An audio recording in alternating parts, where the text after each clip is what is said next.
Hi, this is Dr. Doug Lucas, the Chief Science Officer of PhD Weight Loss and Nutrition. The topic of today's post is saturated fat.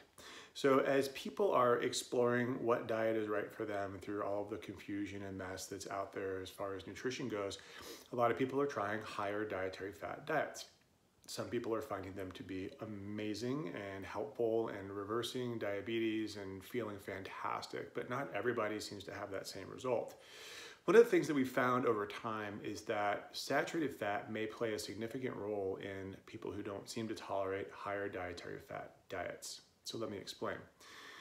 Saturated fat has been viewed as bad for decades. And this came from early literature that showed that if you had high levels of saturated fat in your blood, that you were more likely to have a heart attack. So that seemed like it was unhealthy. And we assumed back then that if you did not consume saturated fat, then you would not have high levels of saturated fat in your blood. As it turns out, for the most part, that's not true. If you eat more saturated fat and increase your dietary intake of fat, but reduce your dietary intake of carbohydrates, your saturated fat level in your blood will actually drop tremendously.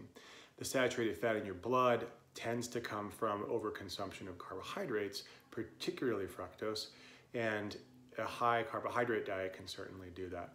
So for people that have tried a high dietary fat diet or a higher dietary fat diet and not done well, I would encourage you to consider what your fat sources looked like. And if you consumed more saturated fat, you may do better if you eat more polyunsaturated fat, monounsaturated fat, things like fish, avocado oil, olive oil.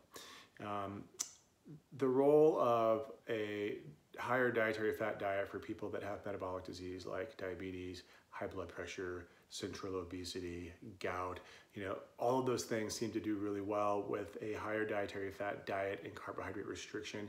And it might be that you have a genetic predisposition to not do well with saturated fat exclusively, not dietary fat overall.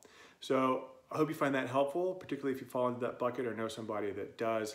And that's it for today. This is Dr. Doug Lucas supporting your performance, health, and diet, PhD.